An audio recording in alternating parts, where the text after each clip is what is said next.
Hola, mucho gusto en saludarlos a todos, agradeciéndole a Dios nuestro Señor su permiso y su patrocinio para hacer sesión y agradeciéndole a nuestro muy querido Fercito, que atrás de cámaras hace posible que se haga esta transmisión. Muchas gracias, hijo. Bien, seguimos con el tema, la lección Conociendo a Dios.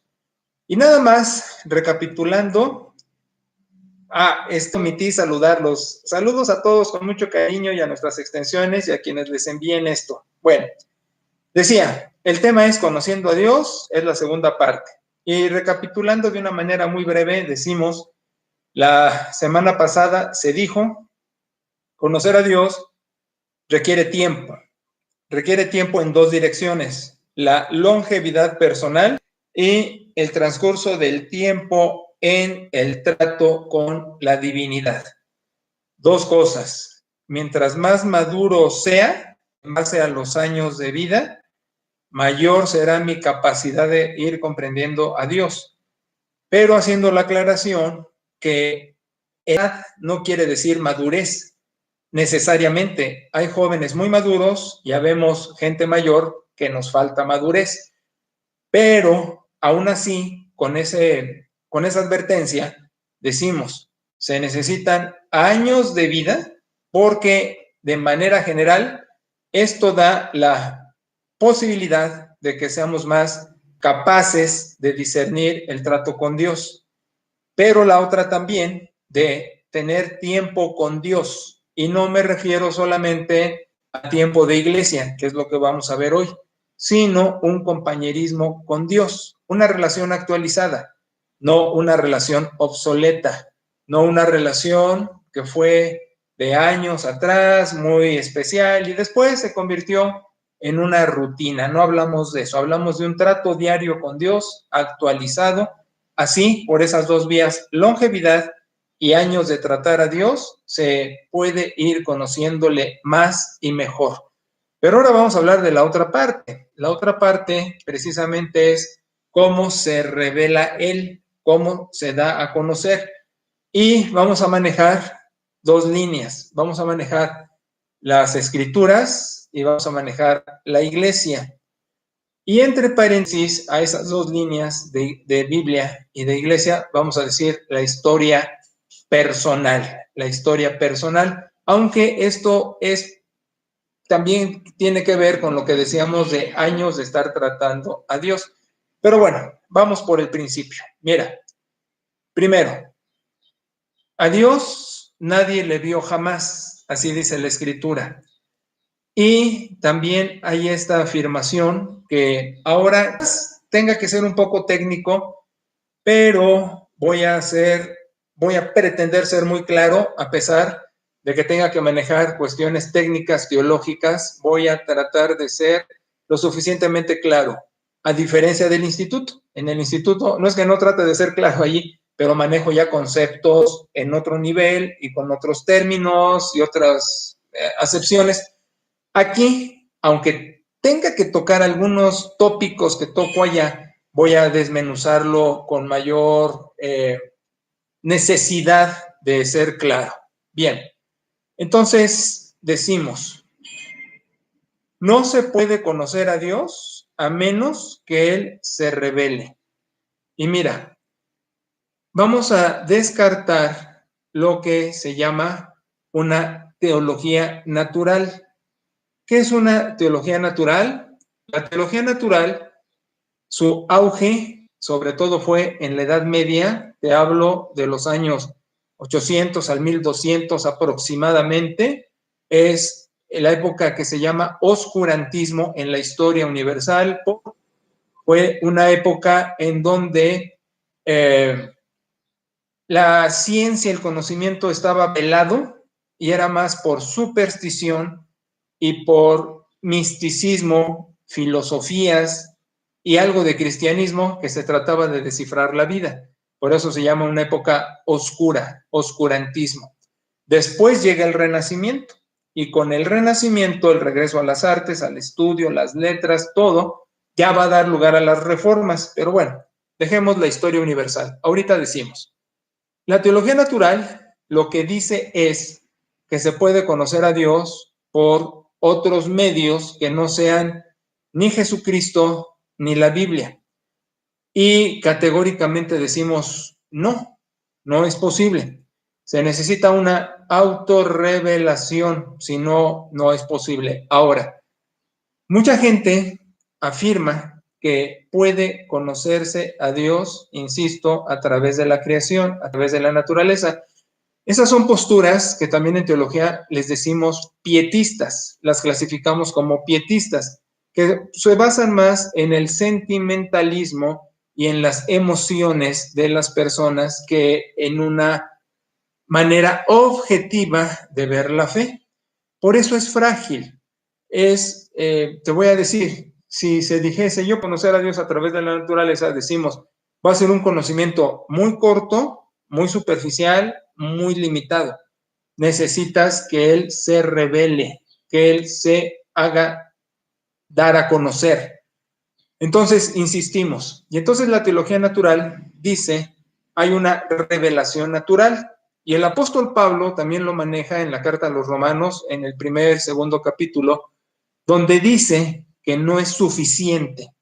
Curiosamente dice que por eso la conciencia y la revelación natural no deberíamos tener excusa para conocer a Dios, sin embargo, no va a ser suficiente. Es una paradoja. Pablo está diciendo, fíjate que por tu conciencia, por tu manera de razonar sobre lo bien, sobre lo bueno, sobre lo malo, y por ver la creación, tú podrías llegar a conocer a Dios, pero él mismo afirma, pero no es suficiente. Vamos, no es posible. Déjame ilustrártelo así para tratar de ser más claro. Es como si por la fotografía de una persona tú dijeras que puedes conocerlo sin ningún trato. Nada más por ver la foto, tú sabes quién es, qué piensa, cuál es su historia, cuáles son sus metas, cuáles han sido sus experiencias, sus enfermedades, sus familiares. O sea, me explico, es ridículo que a un desconocido por una foto tú digas, ya lo conozco. Así, ese símil me sirve para ilustrarte cuando se dice, puedo conocer a Dios por la naturaleza o por mi conciencia, no es suficiente, es muy limitado, muy superficial, muy poca cosa. Y bueno, dentro de la historia universal, no faltó quien desbaratara esos conceptos, y estoy pensando sobre todo en Immanuel Kant, que Immanuel Kant tira esa manera de pensar que se da en el medievo por los escolásticos, Tomás de Aquino y otros, sobre sus pruebas de la existencia de Dios. Y bueno, sin entrar a esos detalles que a mí me apasiona y que en el instituto he manejado, solo te digo que no es suficiente esa manera. Es superficial, es limitada, no es el modo de llegar a conocer a Dios. Aunque románticamente no falta quien diga, ay, sí, por las florecitas, por la naturaleza, yo digo, hay un creador y es muy listo y es muy bueno y todo, pero no es suficiente. En el caso afortunado, que puedas decir, sí, esto me ayudaría, pero no es la manera como Dios se da a conocer. Entonces, el modo magnífico como Dios se ha dado a conocer es a través de la encarnación de su Hijo. Esto es un misterio y con eso ya lo resumo para no agotar tiempo ni palabras. Misterio quiere decir algo que no tenemos la capacidad de entender, pero que fue una realidad. Entonces, te digo, Dios, siendo un solo Dios, siendo un solo ser, tuvo la capacidad de tomar forma humana y estar en la tierra mientras estaba en el cielo. Entonces, como misterio y sin ningún ejemplo humano, por más que han sacado por ahí muchos a lo largo de los años, no existe un solo ejemplo capaz de descifrar eso porque no tiene modo de descifrarse. Es un auténtico y singular misterio. Se acepta por fe. Pero entonces estamos diciendo, en el Hijo, así llamado por Dios, el Hijo, Jesucristo, Jesús, Jesucristo, la palabra eterna hecha carne, Dios se ha dado a conocer. Y entonces dice el mismo testimonio escritural, Dios habló por los profetas, habló por la historia, habló por experiencias que vivió el pueblo de Israel, pero la manera magnánima, la manera macro, la manera singular, extraordinaria, maravillosa en que se ha dado a conocer es en Jesucristo, su Hijo. Ahora, en Jesús, en Jesucristo, la humanidad de su tiempo y fuera de su tiempo hemos tenido más oportunidad de conocer a Dios. Ahora, como hubo testigos presenciales de la presencia de Jesucristo en la tierra, estos hicieron un registro por escrito de testimonios de fe de la actuación de Jesucristo, a la vez de cómo después de su ascensión al cielo, la iglesia que él funda, mira, sí, voy a decirlo así, la iglesia que él funda se distribuye a lo ancho y largo de la civilización conocida a través de cartas, y a través de esas cartas se sigue extendiendo el conocimiento de este Dios encarnado y cómo vivir una relación con él. Pero hay otra. Estos testimonios por escrito, que le vamos a decir Nuevo Testamento, hacen referencia al Antiguo Testamento para encumbrar la aparición de Jesús. Ahora, entonces, vamos a tener un registro que le vamos a llamar Biblia. Biblia, palabra griega, biblión, es el acusativo en griego, biblión, y describe esto de Biblia, pero quiere decir biblioteca. Es una compilación de 66 documentos, 39 en el Antiguo Testamento, 27 en el Nuevo, y eso le llamamos Biblia. Para no hacértela cansada y larga, porque esto es muy interesante y muy apasionante, te voy a decir que hubo una reunión cumbre donde se cierra el registro escritural, el canon. Ahora, puedo yo hablarte mucho de esto, pero no es el espacio de la formación de la Biblia, la distribución de la Biblia, el acceso que tenemos a la Biblia. Solo diré que los escritos más viejos, le decimos familias de manuscritos bíblicos, están diseminados en seminarios, universidades, centros de estudio lingüístico, arqueológicos, museos, etcétera.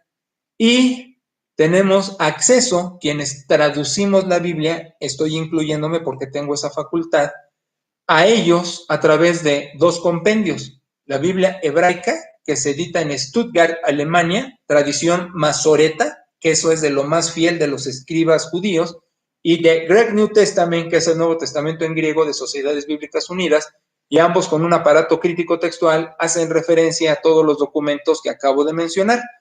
La cosa curiosa es que el registro escritural de la Biblia es más legítimo y fácil de comprobar en su historicidad y en su veracidad que cualquier escrito universal antiguo. Te estoy diciendo, si vas a hacer referencia a historia o filósofos, lo que hay de ellos, por viejo que sea, no es tan fácil de ver lo auténtico y legítimo como con las familias de manuscritos del registro bíblico, ¿ok? Bueno, entonces te digo, el Antiguo Testamento es llamado así porque es antes de la aparición de Jesús y es el registro del pueblo de Israel y sus vicisitudes en esto de que Dios está mostrando una dirección y este pueblo está caminando en pos de ella, ¿ok? Y el Nuevo Testamento, llamado así porque es el registro a partir de lo que te dije, la presencia de nuestro Señor Jesucristo. Ahora, Antiguo y Nuevo Testamento juntos forman las Escrituras. Ahora, este testimonio apunta a Jesús, a Jesucristo. Desde el primer libro de la Biblia hasta el último libro de la Biblia, todo registro está nada más apuntando a Cristo. Te estoy diciendo, la Biblia, como en un juicio, Es un testigo que pasa a declarar lo que le consta. ¿Y qué le consta? La aparición del Hijo de Dios en la tierra, su actuación, su discurso, su muerte y su resurrección y su ascensión a los cielos.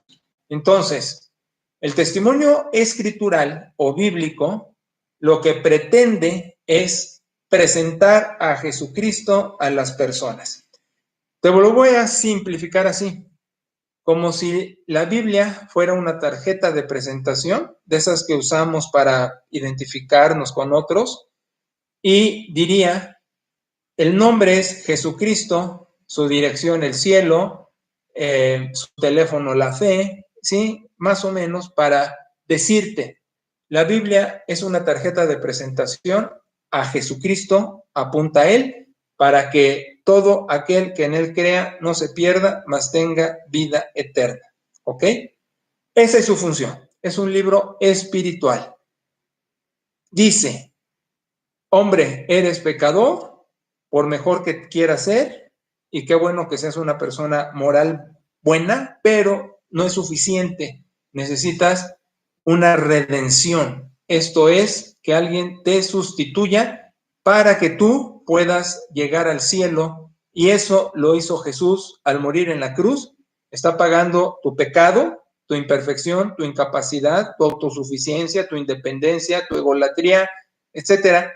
Y si tú lo crees, entonces entra Cristo a tu vida a través del Espíritu Santo y como resucitó, te muestra que tú vas a resucitar en el fin de la era, cuando Él regrese, porque eso es la oferta. Jesús asciende al cielo, pero ha ofrecido una manifestación última visible, parucía, llamado también un retorno. Bien, ahora, aquí lo importante, decimos, Dios se dio a conocer y se dio a conocer en Jesucristo. Y Jesús, su testimonio fue tan contundente que decía, el que me ve, ve al Padre. El que me trata, trata al Padre. El que me ama, ama al Padre. O sea, Jesús es Dios mismo. Todo Dios, todo hombre. Pero haciendo alusión que quien se acercaba a Él, se acercaba a la divinidad. Y de hecho, nada más como paréntesis para decirte, cuando Dios se manifiesta en el Antiguo Testamento, da 4 consonantes impronunciables. Algunos han traducido erróneamente Yahvé, Jehová, le han puesto vocales a 4 consonantes que no traen vocales, que son impronunciables. Y esto fue para que las personas fuéramos poniéndole nombre a Dios conforme lo fuésemos tratando y conociendo, porque es un nombre inagotable, sin fin. Un nombre limita a un individuo. Dios no lo tiene porque no tiene límite. Entonces, como lo trates, vas a ir descubriendo de Él y así lo irás nombrando. Pero para ayudar, dio una pista y un juego de palabras con el verbo ser. Es decir, te doy 4 consonantes que tú irás poniéndole vocales conforme me vayas conociendo. Poder, amor, seguridad, salvador, etcétera. Pero también vas a saber que soy el siendo. Sigo siendo el que soy el siendo. Diciendo eternidad desde aquí y ahora, es decir, desde tu experiencia ahora. Cuando Jesús en el Nuevo Testamento dice, porque Jesús habló en arameo, pero el registro bíblico está en griego. Mira, la gente de la civilización bíblica tenía oportunidad de varios idiomas. En el Antiguo Testamento hubo varios, caldeo, arameo, hebreo, aunque el Antiguo Testamento se escribe en hebreo, pedacitos en arameo. En el Nuevo Testamento la gente era políglota, tenían el dominio romano, hablaban latín, traían el trasfondo judío, hablaban hebreo, pero el lenguaje popular era arameo. También tenían la cultura griega, eran helenistas, tenían el griego. Entonces era una revoltura de idiomas, fíjate, gente primitiva pero oculta.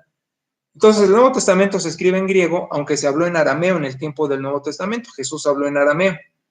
Entonces, cuando escriben en griego, ego eimi, yo soy, se está haciendo referencia a Jesús al Antiguo Testamento cuando Dios se da a conocer con 4 consonantes y con el verbo soy siendo. Jesús les decía a la gente de su tiempo: aquel que se manifestó en la antigüedad al pueblo está aquí enfrente de ustedes, ego eimi, yo soy siendo. Entonces, a Dios nadie le vio jamás, pero a través de Jesucristo se ve a Dios. Ahí está lo enfático de lo que estoy diciendo. Ahora, el testimonio escritural que nos lleva a Cristo para decir que sea nuestro Salvador tiene limitantes y es muy importante aclararlas aún en el curso de discipulado, porque yo sé, vaya, si no sabré, que a través de los años y muchos discipulados que se han dado a las iglesias han sido estos muy superficiales y el contenido en la información es pura lechita, y la gente que aún está empezando su vida de fe, pues necesita también no solo leche, sino alimento sólido, como dice la misma escritura. Entonces vamos por partes. Mira, primero te tengo que aclarar, a Dios se le conoce por los años de vida y de trato. Ahora te digo, por conocer a Jesús a través del testimonio bíblico. Pero esto no es, y aclaro, saber versículos de memoria, saber la Biblia de pe a pa, recitarla, saber mucha cultura bíblica, personajes, historias, todo eso. Eso no es suficiente. Dije hace 8 días, tiene que haber una transformación de la persona, pero esta transformación se va dando a través de las verdades que descubre en la Escritura. Pero aquí viene algo muy interesante. Las verdades en la Escritura es el material inspirado. Te estoy diciendo, lo que Dios sopla a personajes del tiempo para poner un registro espiritual, universal, transcultural, a todo tiempo, a toda cultura, pero el que escribe está limitado por ignorancia, por conocimiento, por civilización, por prejuicios, por sincretismo, lo que tiene alrededor de otras culturas, en lo que se le llama religión integral, que es la mezcla de religiones paganas, populares, filosofías, costumbres, tradiciones. Entonces, con toda esa influencia, registra la verdad inspirada. Entonces, tiene el registro inspirado, pero lo va a explicar, lo va a defender, lo va a aplicar o lo va a reiterar según sus propias limitantes. Y esto hace la diferencia en el trabajo bíblico. Mira, el trabajo bíblico le decimos hermenéutica. Hermenéutica es la ciencia de interpretación de cualquier material por escrito. La exégesis habla de un trabajo profundo hermenéutico. Entonces, usando esas 2 herramientas, te digo, para estudiar la Biblia hay 2 canales. Uno, que es el auxilio del Espíritu Santo, sin necesidad de herramientas, para comprender que Dios me ama, que Jesús murió en la cruz, que crea yo en Él como mi Salvador y que tengo la seguridad de salvación.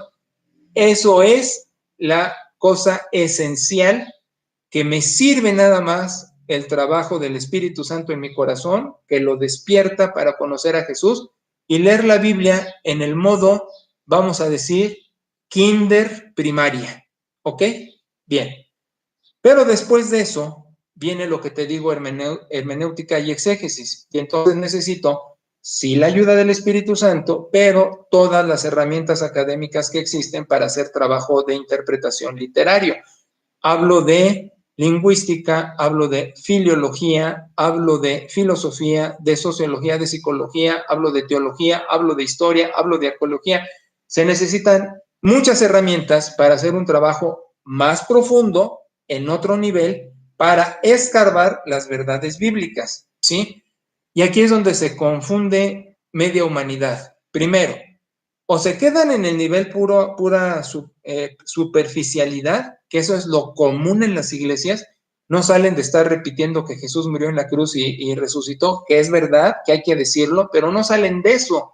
Y su discipulado nada más es eso. Entonces están en un nivel kinder, primaria, y no profundizan la fe, y por eso en las iglesias las personas están con mucha inanición, es decir, desnutrición de contenidos, y se quedan con tradiciones, con supersticiones. Y el otro problema es este. Como no hay un trabajo formal de la literatura bíblica, con herramientas académicas, ayudados por el Espíritu Santo, las interpretaciones son muy equivocadas, porque no solo no distinguen lo que es inspirado por Dios en una verdad bíblica, que es un principio transcultural, sino se quedan con lo que el autor registra de su cultura, de su tiempo, de su ignorancia. Y así, por ejemplo, hay conclusiones como que la mujer no debe hablar en una reunión, como que debe de ir tapada de la cabeza, como que el cristiano es abstemio, no temperante, como que está prohibido hablar en el servicio. O sea, sacan una cantidad espantosa de cosas, que no se puede comer esto, que no se puede hacer esto, y se van también por aspectos legalistas. Entonces revuelven Antiguo Testamento, Nuevo Testamento, y creen que la santidad, y santidad es una expresión que quiere decir esa pertenencia a Dios que te hace madurar, cambiando hábitos malos por buenos, siendo la mejor versión de ti, la confunden con procedimientos legalistas de no hagas, no te portes, no hables, no vayas, no consumas, haz esto, haz lo otro, y vienen nuevos decálogos. Entonces, eso es el diagnóstico de iglesia superficial en su contenido, y es lo que sustenta el cristianismo en esta época. Y eso es lo complicado. Pero además existen dos graves problemas. Mira, en teología, académicamente, están nombrados así, como te voy a decir. Uno es el biblicismo y el otro es la bibliolatría. Te explico. Biblicismo quiere decir que no necesito herramientas académicas, que solo la Biblia es suficiente para darme toda la ciencia universal. Te estoy diciendo, el biblicismo dice cómo se creó el mundo, cómo están los postulados científicos, las leyes naturales, las leyes físicas, y decimos es absurdo. Es absurdo porque ya mencioné personajes de su época ignorantes totalmente a mucho descubrimiento que ha venido dándose a lo largo de la humanidad, y que entonces pues solo tenían la capacidad de registrar por inspiración, el soplo divino de una verdad, de un principio, y desarrollarlo como podían. Esta inspiración, como en la escuela, te acordarás, soplaba uno la respuesta a otro para que la pusiera, es lo mismo que hizo Dios. A ciertos sujetos, ¡fum!, les manda ese tip de una verdad inspirada, de un principio escritural, y ellos ya lo desarrollan como mejor pueden con su cultura y sus limitaciones. Entonces el problema del biblicismo es decir, no necesito estudiar, la pura Biblia me da toda la ciencia. Decimos, pues es absurdo. El biblicismo es un problema contemporáneo. Y el otro problema es la bibliolatría. La bibliolatría es esto, decir, el registro bíblico, en algunas versiones, incluso en español, no necesita ser trabajado porque no tiene ningún error, porque no tiene ninguna imprecisión, porque no tiene ningún problema. Casi se dice, Dios abrió una nube y nos aventó las Biblias en la traducción en castellano o en otro idioma, y es suficiente. Bibliolatría es darle culto a la Biblia, hacerla diosa. Incluso se llega a extremos de traerla en la guantera del carro para no chocar, o tenerla en la casa abierta con un foco ahí iluminado de que aquí está Diosito porque aquí está la Biblia. Y esos altares que es un sincretismo. Sincretismo es la fusión de otras ideas religiosas, pues por ejemplo con el paganismo prehispánico y de conquista con el catolicismo, pues son las expresiones como en Día de Muertos, que hay cruces y hay altares paganos a deidades prehispánicas. Entonces es una revoltura de ideas espantosa. Entonces la bibliolatría afirma que la Biblia no necesita trabajarse ni traducirse, y pues eso es un verdadero problema, porque entonces decimos, el cristianismo... Ok, hice una pausa porque salió una leyenda de que la conexión estaba interrumpida, pero ya pasó. Entonces, el cristianismo ha dado mucho que desear a su tiempo, a su sociedad, por esta limitante bibliólatra. Se ha dicho del cristianismo que es un fanatismo y que es oscurantismo y miopía o ceguera a una realidad contemporánea, y yo digo, sí tienen razón, cuando el cristianismo agarra la bibliolatría tan común en las iglesias. Entonces, lo que yo te digo es, y esto sorprende a mis ovejas, pero lo he tratado a lo largo de los años y ha funcionado, decirles, primero, tu Biblia es una traducción, por ahí empezamos. Y como traducción está sujeta a revisión y a corrección. Por ahí empezamos. Y entonces también decimos, hay que ver quién la tradujo. Y así se ve en las distintas ediciones que familias de manuscritos emplearon estos traductores. Y así se distingue, por decírtelo a grosso modo y yendo al punto, que muchas ediciones muy tomadas en cuenta de hace algunas décadas son malas traducciones. Tengo que decirlo con todas sus letras porque usaron familias de manuscritos ya muy modernas, ya que pasaron por muchas manos de copistas y traductores. Entonces, lo que se hace ahora en lo que se llama crítica textual, que es una ciencia académica teológica, es buscar las familias de manuscritos más antiguas, las que te digo que son más legítimas, veraces, históricas que cualquier otro escrito universal que quieras, e ir a ellas y hacer las mejores traducciones con las familias de manuscritos más viejas. Es lo que hago yo. Yo dije ya esa facultad, gracias a Dios me dio esa oportunidad de tener esa capacidad científica de tener acceso a esos textos y de hacer la traducción, conociendo los idiomas, hago mi traducción. Entonces, con esa autoridad, no solo moral de testimonio de vida, sino de capacidad intelectual y académica, hago las traducciones. Y más de las veces en sermones y en estudios y todo, le digo a la gente, corrige tu versión porque lo mejor en el manuscrito más viejo dice así. O hago una traducción que decimos en lingüística que es el equivalente dinámico. El equivalente dinámico es cuando tú estás traduciendo de un idioma a otro, respetando exactamente el sentido original, pero haciéndolo contemporáneo. Eso es un trabajo muy bonito que los traductores tenemos la capacidad de hacer cuando tenemos ya la certificación académica para hacer lo mismo, porque no se trata de nada más agarrar la Biblia y poner ocurrencias, no, respetando exactamente el sentido original, ponerlo contemporáneo. Bueno, entonces, la bibliolatría hay que erradicarla de las iglesias y decirle a la gente, el texto que tienes es una traducción sujeta a verificación y a corrección. Y tener la madurez de entender que eso no afecta a tu salvación, que no daña tu fe, que no daña a Dios, sino que te ayuda a comprenderlo más y mejor a través de un trabajo bíblico profundo. Entonces, insisto, esto es para profesionales y penosamente habemos muy pocos en el país. De hecho, es muy escaso esta distribución de gente que puede hacer esto.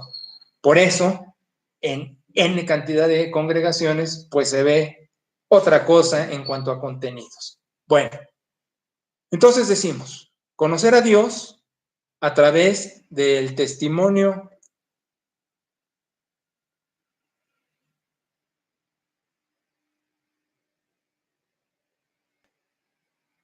Ok, otra pausa por lo mismo. Conocer a Dios a través del testimonio escritural que apunta a Jesucristo.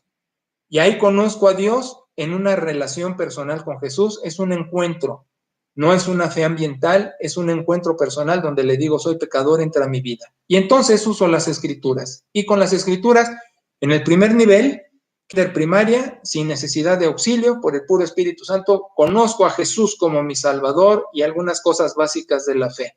Pero después requiero un profesional, en este caso tu servidor, para hacer un trabajo hermenéutico, exegético, más profundo, lingüístico, para sacar interpretación y decirte, esto pertenece a la cultura, esto pertenece al tiempo del escritor, estos son errores en las versiones, en las traducciones, el principio escritural es este y su manera de aplicarlo es así, ¿sí? Y ahí sí se necesita el trabajo de un profesional. Ahora, vamos a lo otro, la iglesia. ¿Cómo conozco a Dios? Ya he resumido a lo largo de la vez pasada y de ahora todo esto y puntualizo entonces diciendo, a través de la iglesia. La iglesia es una institución humano-divina, falible, perfectible. Como Jesús era todo Dios y todo hombre en manera perfecta, la iglesia es una institución divina y humana, perfectiblemente hablando. Te voy a decir ambos lados. Y te voy a decir ambos lados no porque Dios se equivoque, sino porque en esta perfectibilidad de institución, nosotros sí nos equivocamos en la manera de discernir a Dios, no pocas veces. Y te lo demuestro con esto. La religión cristiana es la religión en la historia, en la humanidad, que más divisiones ha tenido. Punto. Entonces, si no será falible, pero te diré, pero es necesaria, tan necesaria que el testimonio escritural la llama el cuerpo de Cristo. Fíjate, no dice que se parece al cuerpo de Cristo o que es como, sino que es de manera enfática y contundente el cuerpo de Cristo. En otras palabras, está diciendo, como Jesús en su momento ministró al mundo en vida, la iglesia hoy debería estar tomando la estafeta como cuerpo de Cristo y ministrar al mundo. Pero entra el rango de lo falible. Lo ministramos a medias, lo ministramos mal, bien, regular, en fin. Ahora, la iglesia es una institución espiritual humano-divina. Su fin no es orfanato, no es asilo, no es comedor, no es ninguna labor altruista. Ahora, no con eso digo que pase de largo, sea indiferente a necesidades sociales, pero estas se suplen a través de organizaciones paraeclesiásticas. Paraeclesiástico quiere decir al lado de la iglesia o junto con la iglesia, pero no como iglesia, al lado de la iglesia. Entonces en la iglesia se pueden hacer asociaciones civiles, sociedades civiles, cooperativas y otras maneras de tener esas figuras, figuras sociales, registros sociales, para hacer esa mano en otras atenciones, pero no como iglesia, sino en estos registros que acabo de mencionar y otros. Ahora, para que no se revuelva la gimnasia con la magnesia, la iglesia está enfocada a 5 funciones. Adorar a Dios, hermanarse entre los creyentes, madurar creciendo, servir, que es esa función de servicio y esa extensión de mano a través de otras razones sociales, ¿sí? Y de testificar. Esto es compartir a Cristo para que otros lo conozcan como Salvador y Señor.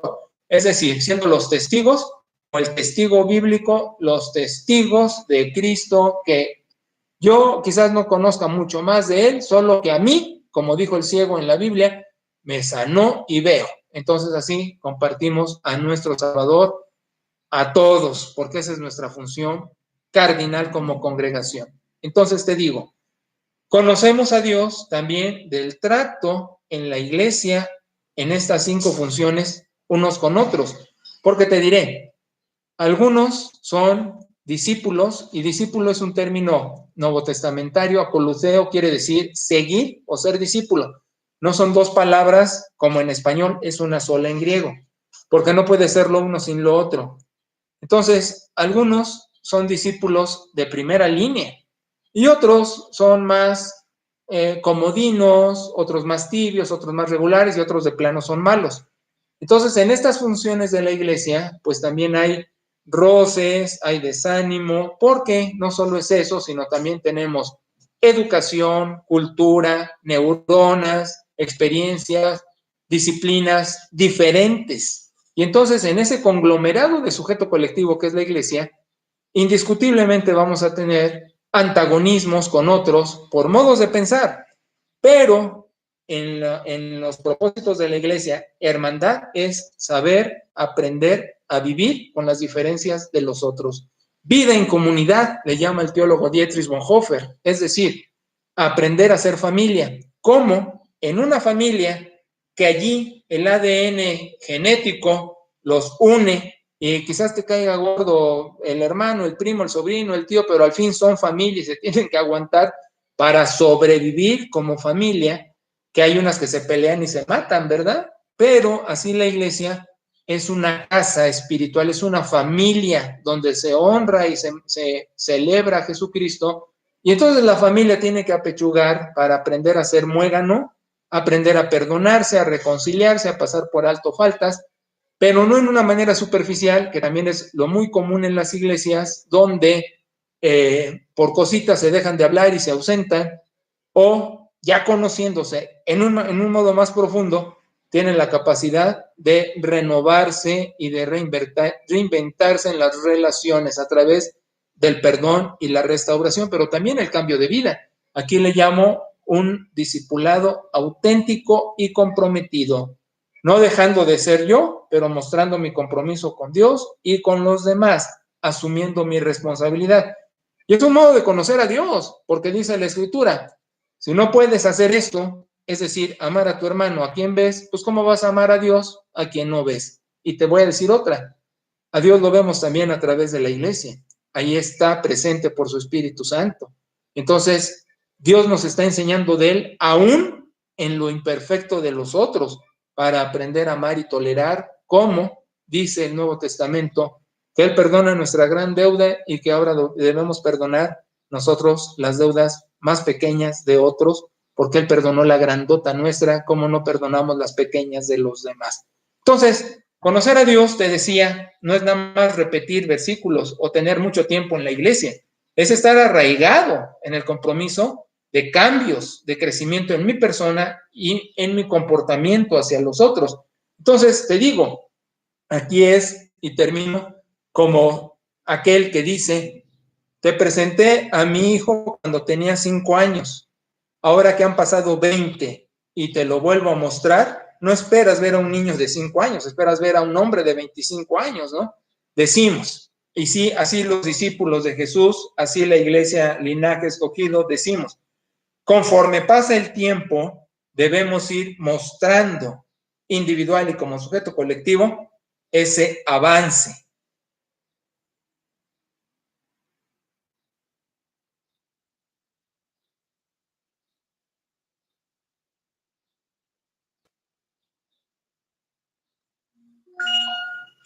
Correcto.